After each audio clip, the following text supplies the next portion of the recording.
Este episodio llega gracias al canal Libros al Punto, un proyecto que acerca el conocimiento de los mejores libros de emprendimiento, finanzas y desarrollo personal de forma clara y práctica. Bueno, imaginemos por un momento presentar una candidatura a unas elecciones. Y justo antes de que un solo ciudadano acuda a las urnas a votar, pues vas y publicas un libro celebrando tu gran victoria. Madre mía, es que suena a locura absoluta. Totalmente.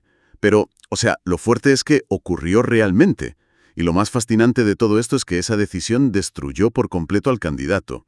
Así que hoy, en esta inmersión profunda, vamos a descubrir por qué la mente humana nos engaña de una manera tan cruel. Sí, haciéndonos creer que hablar sin parar de un proyecto es exactamente lo mismo que llevarlo a cabo, ¿verdad? Exacto. Ese es el tema. Es una trampa psicológica devastadora, fíjate. Y bueno, para entenderla a fondo, hoy vamos a analizar las ideas centrales de una obra que, para mí, es indispensable. Hablo de El ego es el enemigo, del autor Ryan Holiday. Un libro fantástico, por cierto. Sin duda. Y el objetivo que tenemos hoy es desarmar una creencia que, está profundamente arraigada en nuestra cultura. Esa idea de que para alcanzar cualquier forma de éxito se necesita una confianza desmedida, casi arrogante. Esa actitud de querer comerse el mundo desde el minuto uno, ¿no? Eso es. Vale, pues vamos a desgranar esto porque creo que es fundamental definir las reglas del juego antes de empezar. Cuando hablemos de ego a partir de este momento, hay que olvidar los conceptos clínicos o, las teorías freudianas abstractas. Claro, nada de psicoanálisis clásico aquí. Exacto. Aquí el ego es algo mucho más cotidiano y, francamente, más molesto. Es ese, niño irritable que vive en el interior de la mente humana y que exige ser reconocido, aplaudido y validado mucho antes de haber hecho el trabajo real que lo merezca. Y la misión de este análisis es explorar cómo ese ego sabotea específicamente las aspiraciones de cualquier persona que se encuentra justo en la línea de salida. O sea, en el comienzo de un camino, cuando todavía no hay nada tangible construido. El argumento central de los textos que manejamos hoy es que la humildad, lejos de ser una debilidad, es la herramienta más pragmática. El único antídoto real contra este autosabotaje. Totalmente. Además, el contexto del propio autor le da un peso enorme a esta teoría, porque Ryan Holiday no escribió esto desde la tranquilidad de, un retiro espiritual en la montaña. Él mismo encarnó el arquetipo del chico maravilla. Vaya que sí. Alcanzó un éxito vertiginoso a los 19 años, llegó a ser directivo en la famosa marca de ropa American Apparel, se codeaba con la élite, publicaba éxitos de ventas y de repente, ¡zas!, el castillo de naipes se vino abajo. Fue una caída tremenda. Sí. La empresa se hundió en un escándalo financiero y de bancarrota, los mentores a los que idolatró cayeron en desgracia y, su propia salud mental colapsó. Hasta el punto de sufrir ataques de pánico. Exacto. Ataques de pánico simplemente porque la conexión a Internet dejaba de funcionar. O sea, una locura. Es que fue un choque frontal contra el muro de la realidad. Lo que descubrió en esa crisis fue que la misma fuerza que lo había propulsado hacia arriba con tanta agresividad, ese ego desmedido, insaciable, era precisamente la fuerza que ahora lo estaba destruyendo. A él y a los líderes que los rodeaban, claro. Eso es. Y esa revelación fue tan profunda que le llevó a tatuarse literalmente la frase «el ego es el enemigo» en el brazo. ¡Qué barbaridad! Sí. Y en su obra, él divide este problema en 3 fases por las que pasa el ser humano: las aspiraciones, el éxito y el fracaso. Y hoy nuestro foco está estrictamente en la primera fase. Las aspiraciones. Exactamente. Ese momento vulnerable donde existe un deseo ardiente de lograr algo, pero la hoja de papel sigue en blanco. Y aquí es donde volvemos a la historia de la campaña política que mencionaba al principio. Porque si el ego es el mayor enemigo al empezar un proyecto, su táctica más perversa para evitar el esfuerzo es el espejismo de las palabras. Es un caso histórico asombroso. Hablamos de la campaña de 1934 del famoso escritor Upton Sinclair. Sí. Él se postuló para gobernador de California. Sinclair era un hombre de letras, o sea, no un político tradicional. Y antes de que se celebraran las elecciones, hizo algo inaudito. Publicó un libro titulado Yo, gobernador de California, y cómo acabé con la pobreza. Y lo escribió en tiempo pasado. Es que me parece alucinante. Completamente en tiempo pasado, sí. Daba por hecho su éxito y relataba sus supuestas grandes reformas sociales como si ya fueran una realidad histórica. Lo cual nos lleva a la gran pregunta, claro. ¿Qué pasó después de publicar semejante fantasía? Pues que Sinclair perdió las elecciones de forma estrepitosa. Lógico. Claro. Y los análisis apuntan a que no fue únicamente un rechazo del electorado a sus propuestas, sino un colapso interno del propio candidato. Neurológicamente hablando, el cerebro humano tiene un defecto de diseño muy curioso. A ver. Le cuesta horrores distinguir entre el progreso real, físico y tangible, y la mera verbalización de una meta. Ostras. Al escribir ese libro, publicarlo y recibir la atención de la prensa, Sinclair experimentó la satisfacción psicológica del éxito por adelantado. Su cerebro liberó toda esa recompensa química. Claro, el chute de dopamina. Eso es. Y al hacerlo, su motivación se evaporó. Perdió la energía vital que necesitaba desesperadamente para salir a la calle a hacer la verdadera, aburrida y durísima campaña electoral. Es que el cerebro es increíblemente perezoso si le damos la oportunidad, ¿eh? Totalmente. Y para traer esto a la realidad diaria, es exactamente el mismo mecanismo que se activa hoy en día con las redes sociales. Sí, el ejemplo perfecto. O sea, alguien decide que va a cambiar su vida y publica algo tipo: mañana empiezo a escribir mi primera novela, o empiezo un entrenamiento radical. Y al segundo, empiezan a llover las notificaciones. Los me gusta, los comentarios. Exacto. Eres increíble, lo vas a lograr. Y ese pico de dopamina inunda el cerebro y genera la sensación física de haber logrado algo monumental. Ya. Se obtiene la recompensa social del trabajo, sin haber tecleado ni una sola palabra del libro o sin haber pisado el gimnasio. Y el peligro oculto de esa dopamina barata es que agota un recurso fundamental. El novelista Steven Pressfield lo denomina la resistencia. ¡Qué buen concepto! Es esa fuerza psicológica invisible, esa fricción que se siente en el estómago y que nos empuja a procrastinar, a huir de la página en blanco o a evitar el esfuerzo físico. Sí, sí. Para vencer a la resistencia hace falta una reserva de energía interna enorme. Pero si disipamos esa energía, hablando, charlando constantemente sobre nuestros grandes planes, cuando llega el momento de sentarse a trabajar en silencio, el depósito de voluntad está vacío. Claro, porque cuando el proyecto se vuelve difícil y frustrante, que, siempre ocurre, la mente dice: oye, ¿para qué sufrir si ya recibimos el aplauso ayer en Internet? Exacto. Por eso la obra recalca que el silencio absoluto en la fase de aspiraciones es un escudo. El silencio es la fortaleza de la gente que está concentrada en construir, mientras que hablar sin parar de lo que se va a hacer es el consuelo constante de los inseguros. Inseguros que necesitan validación inmediata, sí. Silencio y trabajo. Pero una vez que se logra esquivar esa trampa de la inacción y se empieza a trabajar en silencio, surge un nuevo dilema. Claro, no iba a ser tan fácil. Porque el ego no se rinde fácilmente. Si ya no puede hacer que te quedes hablando, intentará desviar la dirección de tus acciones, intentará forzar una elección entre buscar el estatus o cumplir un propósito. Y aquí es donde entra una de las figuras más enigmáticas del material, que es el coronel John Boyd, un hombre que ilustra esta encrucijada a la perfección. John Boyd es una leyenda oculta. Fue un estratega militar y piloto de combate con una mente absolutamente brillante. En los círculos internos lo llamaban 40 segundos Boyd. ¿Qué apodo tan peculiar? Pues era porque era capaz de derrotar a cualquier instructor o piloto de élite en simulaciones aéreas en menos de ese tiempo, partiendo de una posición de desventaja. ¡Madre mía! Sí, un genio. Sus teorías revolucionaron la guerra moderna y sus ideas fueron la columna vertebral del diseño de cazas icónicos como el F-15 y el F-16. Sin embargo, para el gran público es un fantasma. Ya, es casi un desconocido. Nunca ascendió más allá del rango de coronel, no hay bases militares con su nombre y falleció con una pensión modesta. Pero lo revelador aquí es que ese anonimato, esa falta de galones, no fueron un fracaso. Fue una decisión, digamos, meticulosamente calculada. Así es. Boyd tenía la costumbre de reunir a sus jóvenes protegidos, que eran oficiales con un talento excepcional, que acababan de llegar al Pentágono, y les daba un discurso que ha pasado a la historia de la estrategia. Les explicaba que su carrera, inevitablemente, llegaría a una bifurcación. Les decía: un día tendréis que elegir qué dirección tomar. Podéis elegir el camino de ser. El de ser. Sí. Ser alguien importante, ser ascendidos, llevar más estrellas en el uniforme, conseguir los despachos más grandes. Pero para mantener ese estatus tendréis que hacer concesiones. Claro, pagar el precio. Exacto. Tendréis que mirar hacia otro lado cuando el sistema falle, complacer a los superiores y a veces traicionar vuestros propios principios. Y el contraste de la otra vía que les presentaba era brutalmente honesta, ¿no? Sí, les mostraba el camino de hacer.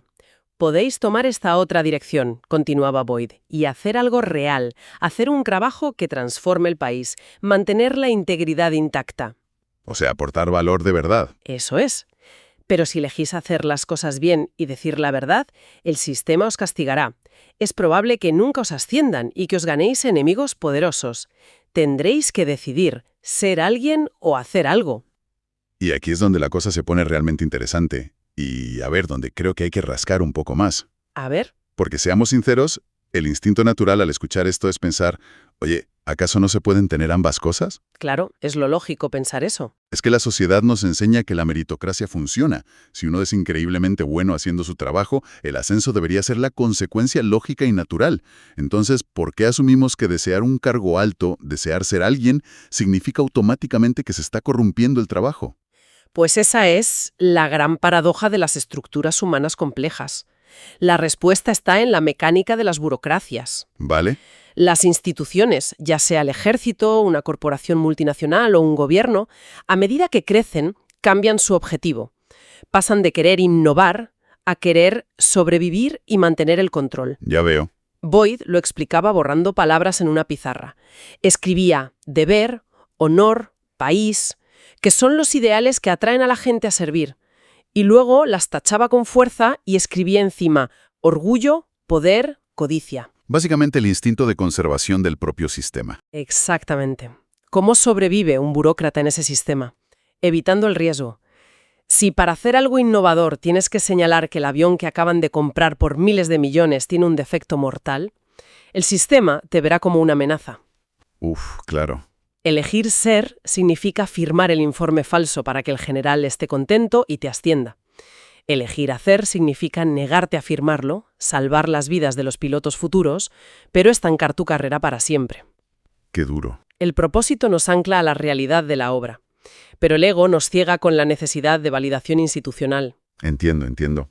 Entonces, la trampa del ego es construir una especie de, no sé, fachada de Hollywood. Buen ejemplo. Por delante parece un edificio majestuoso, imponente, lleno de títulos y premios, pero si miras por detrás, solo hay unos andamios de madera baratos y endebles sosteniendo un decorado vacío. Sí, puro cartón piedra. Elegir el camino del hacer significa renunciar a esa fachada espectacular y centrarse en construir una estructura real. Pero claro, eso requiere un nivel de autoconocimiento crudo que aterroriza al ego. El ego exige delirios de grandeza inmediatos. Y la realidad exige paciencia. Lo que nos lleva a explorar cómo se construye la verdadera confianza frente a la arrogancia. Eso es clave. El material nos presenta un contraste histórico fascinante en la Guerra Civil estadounidense. Si pensamos en líderes militares históricos que personifican el ego, la mente va a figuras como Napoleón. Sin duda. Un genio táctico, sí, pero impulsado por una ambición desatada que apareció como un meteoro, conquistó Europa y terminó estrellándose y destruyendo su propio imperio por pura incapacidad de reconocer sus límites. Pero en el caso del general William Tecumseh Sherman, la trayectoria fue radicalmente opuesta. No hubo ascensos fulgurantes ni declaraciones de grandeza prematuras. Para nada. De hecho, hay un momento en su biografía que resulta casi incomprensible desde la óptica moderna del éxito. En plena guerra, con la Unión desesperada por encontrar líderes militares competentes, el presidente Abraham Lincoln decide ascender a Sherman. Lo llama para darle más poder. Exacto. ¿Y cuál es la respuesta de Sherman? Pues una que desafía toda lógica del ego. Acepta volver al servicio activo y ascender, pero impone a Lincoln una condición inaudita, casi insubordinada. A ver. Le exige la garantía absoluta de que, bajo ninguna circunstancia, lo pondrán al mando de un ejército superior. Fijaos bien en esto. Espera un momento, porque yo creo que hay que cuestionar esta actitud. Dime. En medio de la guerra más sangrienta del país, el presidente te ofrece el máximo poder para salvar la nación, y tú vas y dices que no. ¿No roza eso la irresponsabilidad? O sea, ¿no es una forma de falsa modestia que bordea la cobardía disfrazada de humildad? Es una reacción súper comprensible pensar eso, pero la clave está en el contexto psicológico de Sherman. No era falsa modestia. Era una evaluación clínica, fría y dolorosamente precisa de sus propias capacidades en ese momento exacto. Vale. Sherman había aprendido la lección por las malas. Al principio del conflicto, lo habían enviado a Kentucky con responsabilidades tácticas abrumadoras para las que simplemente no estaba preparado. Le vino grande. Sí, esa brecha enorme entre lo que se esperaba de él y lo que realmente sabía hacer le provocó un colapso nervioso. La paranoia y el estrés casi lo destruyen. Comprendió que el ego empuja a las personas a aceptar cargos para los que no están cualificados, esperando que la suerte los salve. Ah, la famosa mentalidad de finge hasta que lo logres, que tantísimo daño hace. Exacto. Sherman se negó a fingir. La verdadera confianza, la que no es arrogancia vacía, se construye precisamente apaciguando las dudas internas a través de la acumulación lenta de competencia técnica. Poco a poco. Sí, Sherman quería aprender el oficio de la guerra paso a paso, dominar la logística, entender el terreno, liderar a nivel de brigada antes de comandar ejércitos enteros. Quería ganarse el derecho a no dudar de sí mismo. Qué interesante. Y estaba tan centrado en el propósito superior de ganar la guerra que más adelante llegó a ceder voluntariamente su rango para subordinarse a Ulysses S. Grant. Un paso atrás. Entendió que Grant era mejor estratega para una batalla específica. El ego preferiría perder una guerra siendo el comandante en jefe antes que ganarla siendo el segundo al mando. Totalmente. Y esa es la diferencia radical. El ego es frágil porque sabe, en el fondo, que es un fraude. La confianza real de Sherman era inquebrantable porque estaba cimentada en horas y horas de resolver problemas reales en el barro. Eso es. Bien, entonces, recopilemos. Aprendemos a callar y trabajar en silencio. Elegimos el hacer por encima del ser. Construimos una confianza sólida basada en la competencia real y lenta. Y de repente, llegamos a la línea de meta. Alcanzamos la cima, conseguimos el objetivo al que aspirábamos. Y ese, curiosamente, es el momento de mayor peligro. Exactamente, porque ¿qué ocurre en ese instante de triunfo absoluto? ¿Cómo evitamos que todo el ego reprimido estalle de golpe y nos convenza de que ya somos dioses intocables? La respuesta que ofrecen los textos es contraintuitiva. En el momento de mayor éxito, hay que convertirse de forma activa, deliberada e incómoda en un estudiante perpetuo. Ostras. Y hay una historia en el mundo de la música que ilustra esto de forma espectacular. Ah, la de Metallica, ¿no? Esa misma. Principios de los años 80. Un joven guitarrista llamado Kirk Hammett recibe la llamada que cambiaría su existencia. Es invitado a unirse a Metallica como guitarrista principal tras el abrupto despido de Dave Mustaine. Un momento clave. Pensemos en lo que esto significa.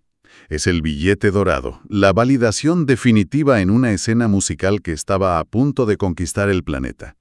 La inmensa mayoría de los músicos de 20 años, con un contrato en la mano y la adulación de los fans, habrían adoptado inmediatamente la personalidad del genio torturado e intocable. Fiestas, excesos y creer que ya lo saben todo. Exacto.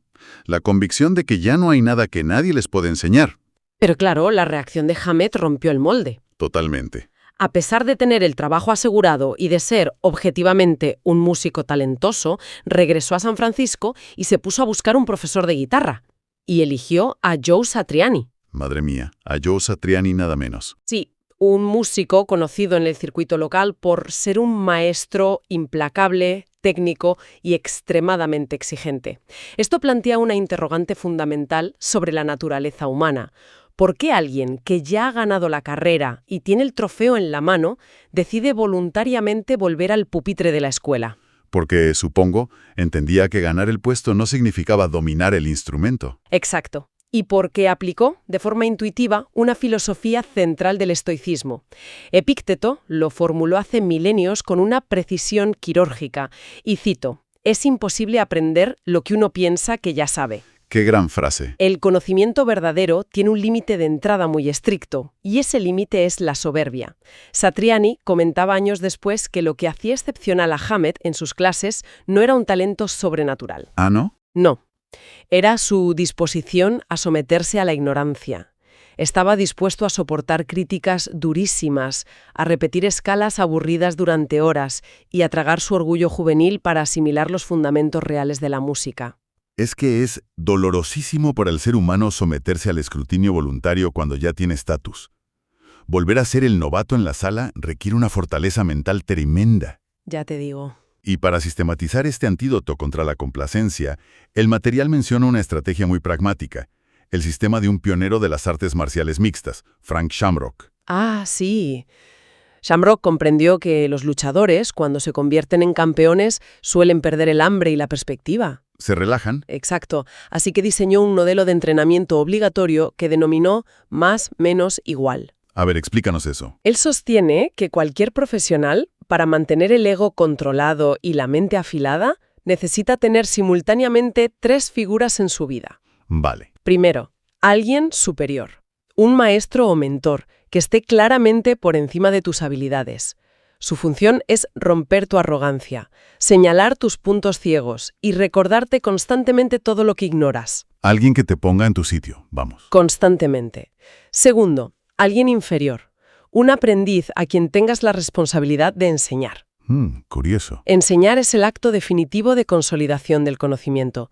Te obliga a deconstruir lo que haces instintivamente, a encontrar errores en tus propias bases y te conecta de nuevo con la empatía de la fase de inicio. Claro, te hace recordar cuando no sabías nada. Exacto. Y tercero, alguien igual, un compañero o rival de tu mismo nivel de destreza con quien puedas medirte sin concesiones, hombro con hombro, para anclar tus habilidades a la cruda realidad del día a día. Es un ecosistema perfecto. No hay lugar ahí donde el ego pueda esconderse a inventar fantasías. Entonces, ¿qué significa todo esto al final? Pues significa que hay una diferencia abismal entre lo que la sociedad moderna nos predica y lo que realmente funciona. Sí, constantemente recibimos el mensaje de encuentra tu pasión, sigue tu pasión a ciegas, como si ese sentimiento ferviente fuera la única gasolina válida para el progreso, ¿verdad? Totalmente. Pero los textos de hoy nos traen una anécdota súper reveladora sobre Eleanor Roosevelt. Alguien intentó alabarla describiéndola en público como una líder apasionada por sus incesantes reformas sociales. Y para sorpresa de todos, ella rechazó el adjetivo con absoluta frialdad. Sí, y lo rechazó porque entendía la semántica histórica de la palabra. Para ella la pasión no era una virtud profesional, estaba íntimamente ligada al fanatismo ciego y al descontrol emocional. ¡Qué interesante! La pasión, por definición, ensordece. Te llena la cabeza de tanto ruido interno, de tanta convicción sobre tus propios sentimientos, que te vuelve incapaz de escuchar la realidad exterior. Ya, te ciega. Exacto. El propósito, en cambio, es racional, calculador y sostenible. El aprendizaje constante requiere silencio y capacidad de escuchar. La pasión solo sabe gritar. Me encanta esa distinción. Fíjate, es como la diferencia entre encender un incendio forestal y construir un motor de combustión interna. A ver. El incendio forestal es pura pasión. O sea, es espectacular, quema a altísima temperatura, arrasa con todo a su paso y atrae todas las miradas.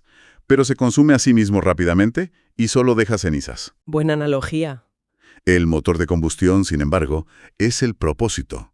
Controla pequeñas explosiones en un entorno restringido, canaliza esa energía hacia unos engranajes específicos y, aunque no es tan llamativo desde fuera, es lo que realmente logra mover el vehículo a través de miles de kilómetros hasta su destino. Esa analogía captura perfectamente la esencia del problema, sí. Y bueno, si sintetizamos todo lo que hemos explorado hoy sobre esta primera fase vital, la fase de las aspiraciones, el patrón de sabotaje del ego es evidente. Aparece en la línea de salida. Exacto. Aparece y nos tienta con la gratificación instantánea del aplauso por cosas que aún ni hemos hecho.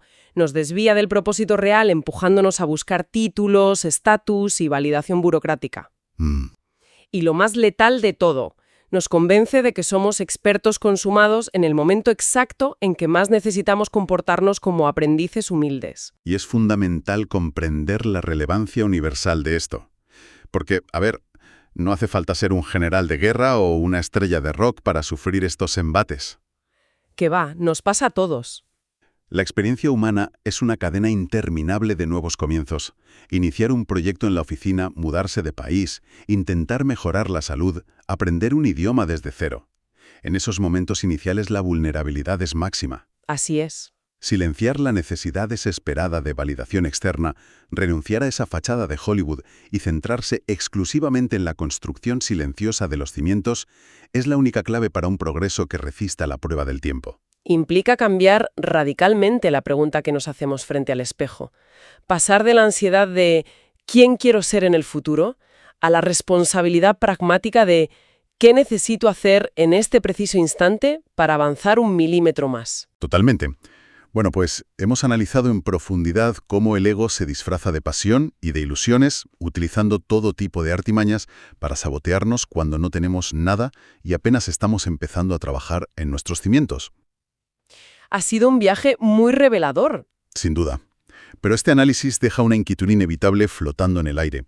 Si, digamos, mediante una disciplina férrea logramos domar a esta bestia en la línea de salida, Ojalá. si agachamos la cabeza, hacemos el trabajo invisible, cruzamos el desierto del anonimato y finalmente alcanzamos la cima radiante del éxito, la riqueza y el poder, ¿qué estratagemas aún más oscuras, sofisticadas y mortales desplegará el ego para destruirlo todo desde dentro, justo cuando ya tenemos todo que perder? Es algo sobre lo que merece la pena reflexionar profundamente. Hasta la próxima inmersión.